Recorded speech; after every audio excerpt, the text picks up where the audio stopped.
ଜୟ ଜଗନ୍ନାଥ ସାଙ୍ଗମାନେ ଶୁଭ ସକାଳ। ସକାଳୁ ସକାଳୁ ଗୋଟେ କଥା ହେବା ଯେ ଖସ କୁଣ୍ଡେଇ ଲୋକମାନେ ଘା କରନ୍ତିନି, ସ୍ତ୍ରୀ ଲୋକମାନେ, ବେଶୀ ଭାରି ସ୍ତ୍ରୀ ଲୋକମାନେ, ବୁଝିପାରୁଛ ନା।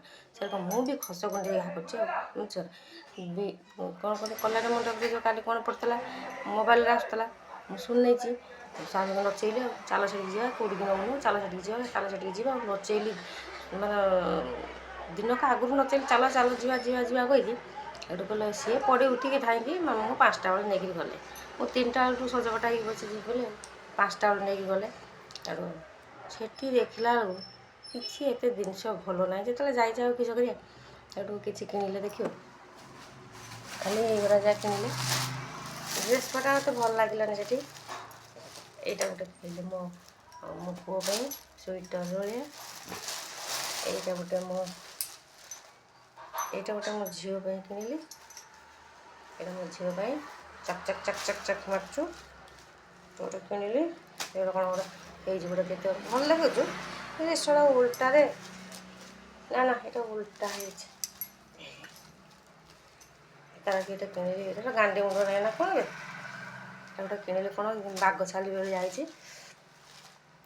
ଗୋଟେ ଏଇଟା ମୋ ପାଇଁ କିଣିଲି, ଏଇ ସ୍ୱେଟରଟେ ରେଗୁଲାର ପାଇଁ।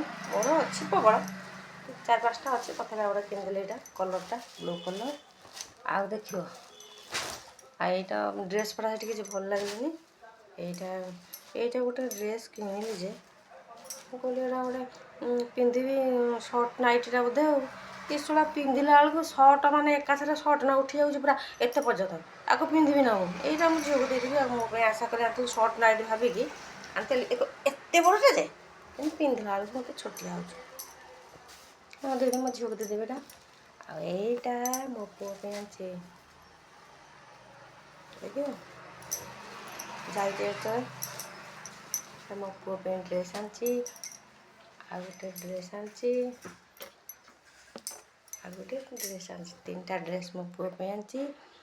ମୋ ପୁଅ କହିଲା ଆସିଲା ମାମା ମୋ ପାଇଁକା ବିରିୟାନୀ, ଚାଉମିନ, ରୋଲ୍ ଆଣିବୁ ଆଉ। ସେଠୁ ମୁଁ କହିଲି କ'ଣ ଖାଇବୁ, ଏବେ ତ କାଲିନା ପରଦିନ ବିରିୟାନୀ ଖାଇଥିଲା। ନା ମୁଁ ଯାଉଛୁ ତା ପାଇଁ ଗୋଟେ ରୋଲ୍ ନେଇଯିବି ଆଉ।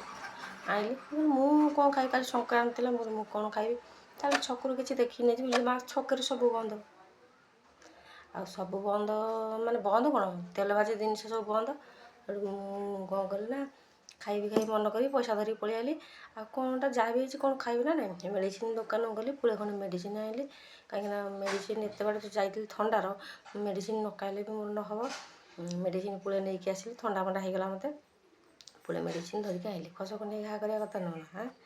କେତେ ମେହନତ କଲେ କେତେ ପଇସା ଆମକୁ ମିଳିବ, ବୁଝିପାରୁଛ ନା। କିନ୍ତୁ ସେଇଥିରେ ମୁଁ ମୋ ସ୍ୱାମୀକୁ ନଚେଇଲି ଚାଲ ଆଉ। ମୋ ସ୍ୱାମୀ କହିବ ନା ତୁ ମୋତେ ଡାକିଛୁ ମାନେ ତୁ ତୋର ପଇସା ଦେ। ହଁ, ଆଉ ଗୋଟେ ମୋ ସ୍ୱାମୀଙ୍କ ପାଇଁ ଗୋଟେ ପ୍ୟାଣ୍ଟ ଆଣିଲି। ଆଉ ଏରକ ସବୁ ନେଇକି ଆସିଲି ଆଉ, ବୁଝିପାରୁଛ ନା। ସ୍ତ୍ରୀ ଲୋକମାନଙ୍କର ଅନୁତାପ ତ କରନ୍ତି, ମୁଁ କିନ୍ତୁ ଅନୁତାପ ତ କରୁଛି। ସେଟା ଗଲି କାହିଁ ଗଲି ବୋଲି ସିନା ଆଜି ଏତିକି 2,500 ଖଣ୍ଡେ ଟଙ୍କା ସାରିକି ଆସିଲି। 2,500 ପରେ ହେବ ମ, ବୁଝିପାରୁଛ।